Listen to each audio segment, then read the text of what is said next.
satta bhavantu sukhitatta bhavantu sukhitatta.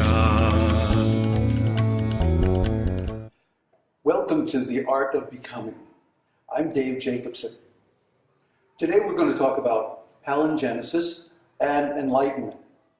Palingenesis or palingenics is an old word.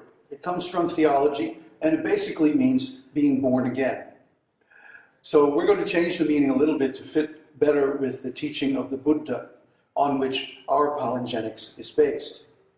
So I'm going to go through the Buddha's science of becoming, the Buddha's deep understanding of how we become what we are.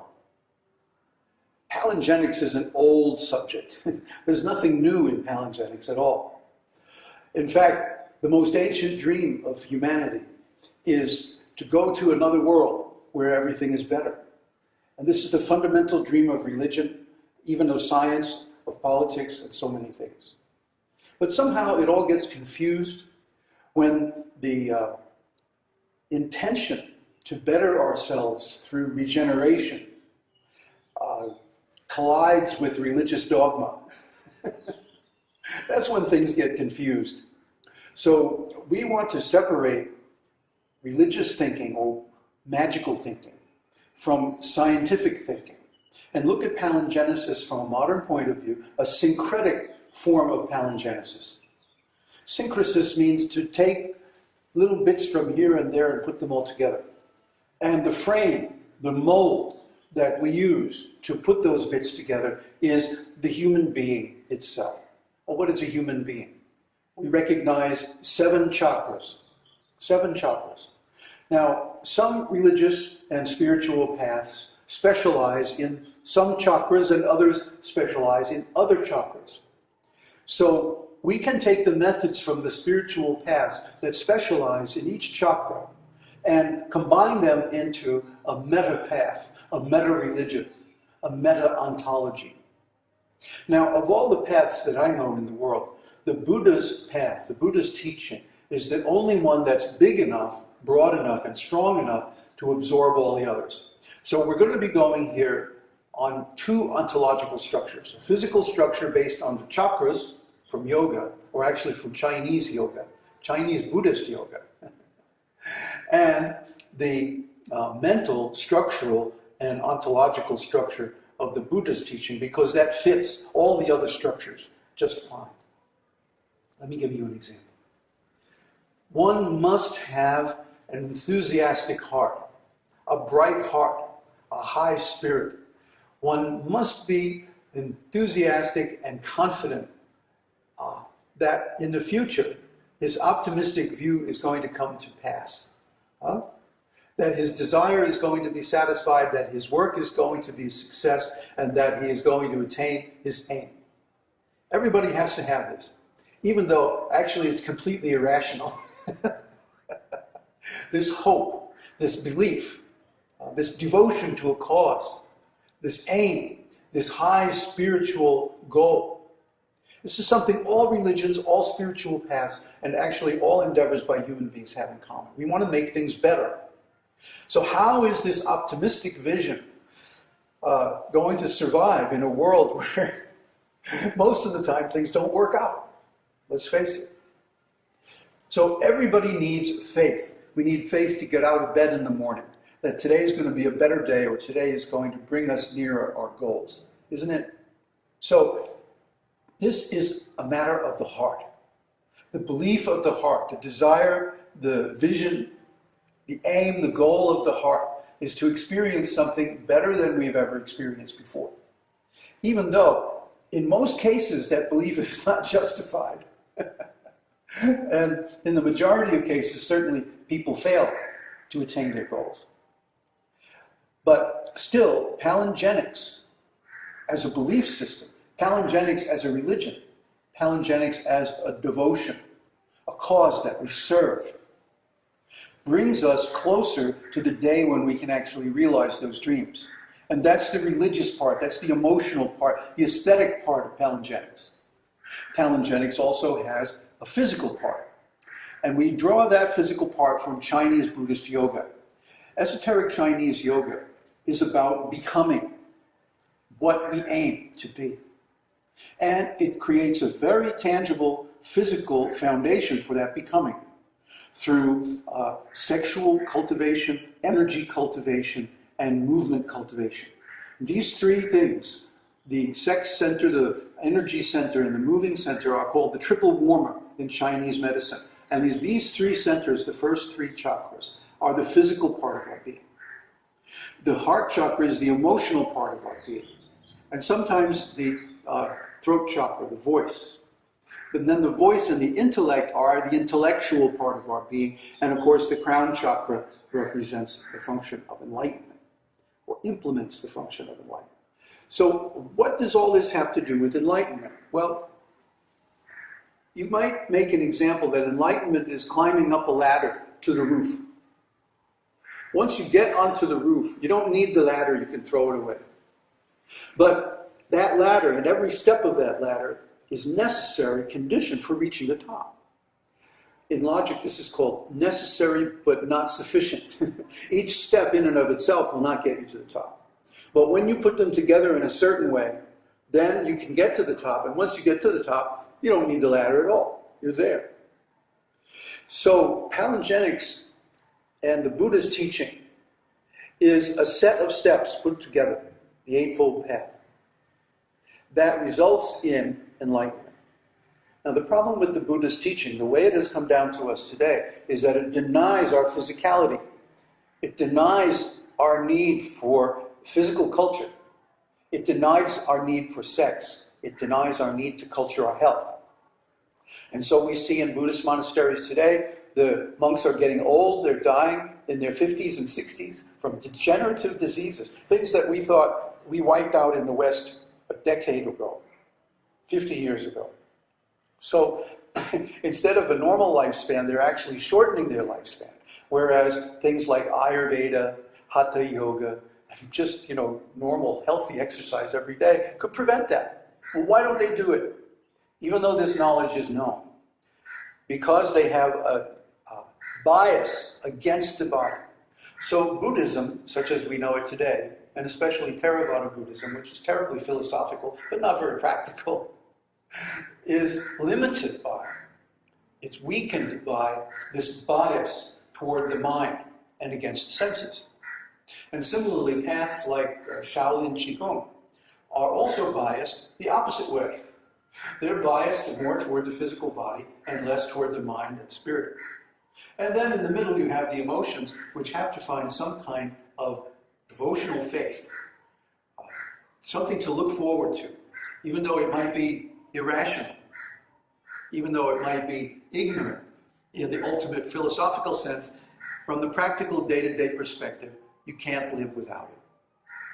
So Palingenics incorporates all these different aspects of spirituality, these different views on spirituality, in a framework based on the human being, the human body, the 7 chakras, and tries to put together a compatible system or network or repertoire, collection of paths that addresses every side of human beingness. For example, we need money. That means Palingenics also includes studies of economics, leadership, business administration, and so on. Why? Because in these days, you can't depend on jobs. Everybody's going to have to become an entrepreneur. Maybe in the future we're going to have guaranteed income, but we're not there yet. Meanwhile, we have to take care of ourselves. And so with the internet, everyone can become a publisher, everyone can become a business person, everyone can have a small business and support themselves, but you need to know how. That part is missing from our education. In fact, the very methodology of learning is missing from our education. And we have a course to cover that too. So in other words, Palingenics is a complete system of courses and hundreds of videos, books, and so on, to educate you in how to become whatever you want to become. That could be anything. Let's say you're a golfer, you want to become a better golfer. Or you're in a relationship and you want to become a better partner. Or you're in a business and you want to make more money. Or you're a sadhu and you want to make more spiritual advancement. See, all these things are learnable, all these things are doable in a synergenic system where each element supports all the other parts. That's Palingenics, as we know it today. So this advanced view, or this right view, or complete view of Palingenics is something that escapes the various sectarian views, limited views out there.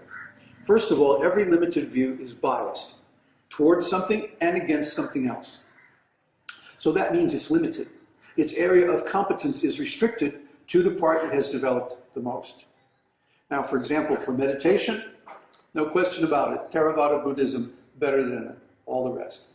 But when it comes down to matters of the heart, Theravada Buddhism doesn't have the structure to support it. I mean, metta is very nice, but what about the ordinary day-to-day management of emotional affairs? We need some science behind that. Well, that comes from yoga. That comes from rasa, from bhakti yoga.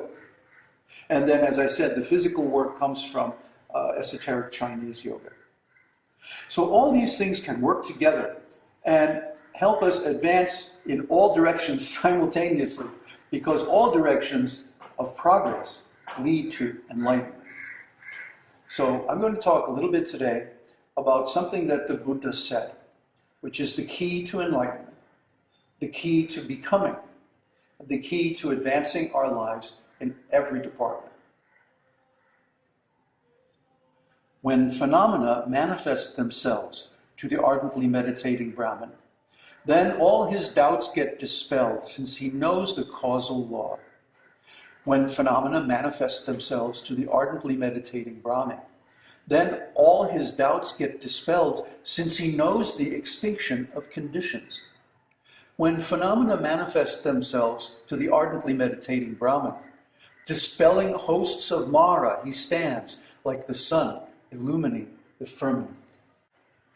This is Buddha's description.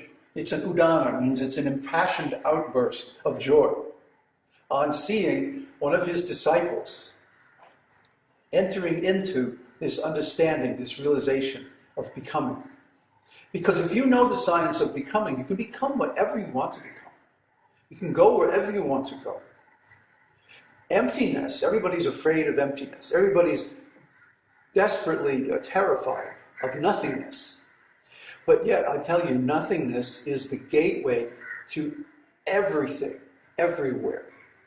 Emptiness is the means by which we can change so profoundly that we can go places that we're not able to go if we keep more baggage than that. A personality, a self, a soul, an essence, or whatever.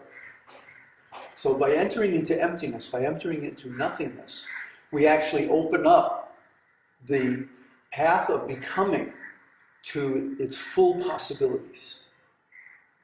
So I want to introduce you to that process of becoming.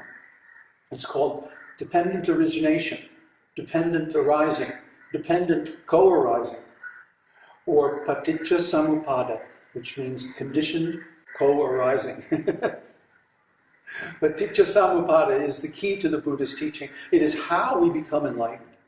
It's all well and good to know what enlightenment is and all about the body and the mind and all that stuff. Or even what is siddhanta, what is nibbana, all these things. If we can know them, this is very good for us, but it's not going to help us realize them unless we change our being. Because the being of nibbana is not the same as ordinary being. And it's not either being nor non-being. It's very, very transcendental. So, to understand this, we have to first master the process of being and becoming. Becoming allows us to be whatever we want to be. And once we have confidence that the process of becoming works and how to utilize it to become whatever we want to be, then we can become an enlightened person, a bodhisattva, an arhat, even a Buddha.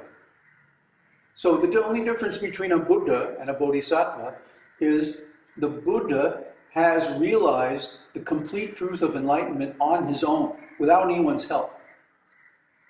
We have the help of the Buddha's recorded observations in the suttas. But the Buddha didn't have those. He was totally working on his own. And that's a much more significant, much more profound accomplishment than even a person who becomes an arhat by following the Buddha's teaching. So anyway, enlightenment is the same. Emptiness is the same. Nothingness is the same. The same nothingness that the Buddha realized, the same emptiness that the Buddha saw under the bo tree is the emptiness that we see when we go into deep meditation. So we're going to talk about all these things in a framework that allows you to actually apply it. And you can begin immediately to change your being and change the way that you respond to being in everyday life. And of course, this is going to improve your situation. So please stay with us. Watch the next episodes of this series where we go into the details of the process of becoming paticca samuppada. Sabbe satta bhavantu sukhitatta bhavantu sukhitatta.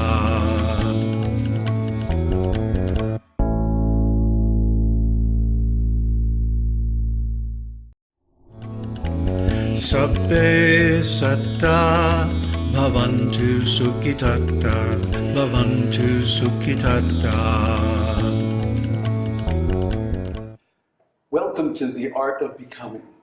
I'm Dave Jacobson.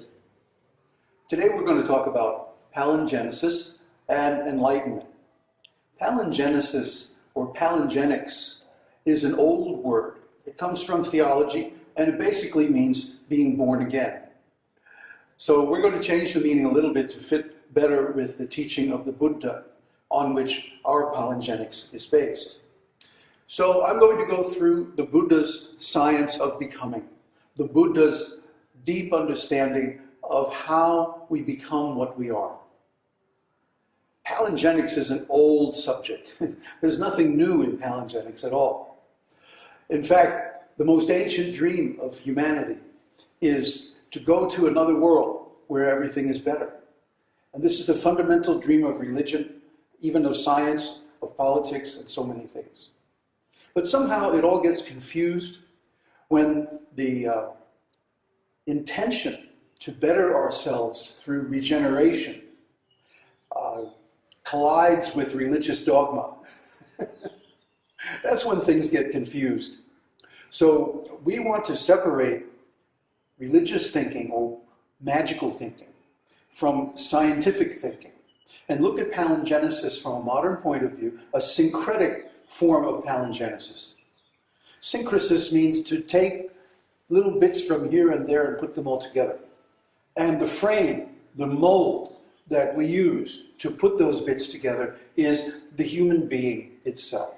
Well, what is a human being? We recognize 7 chakras. 7 chakras. Now, some religious and spiritual paths specialize in some chakras and others specialize in other chakras.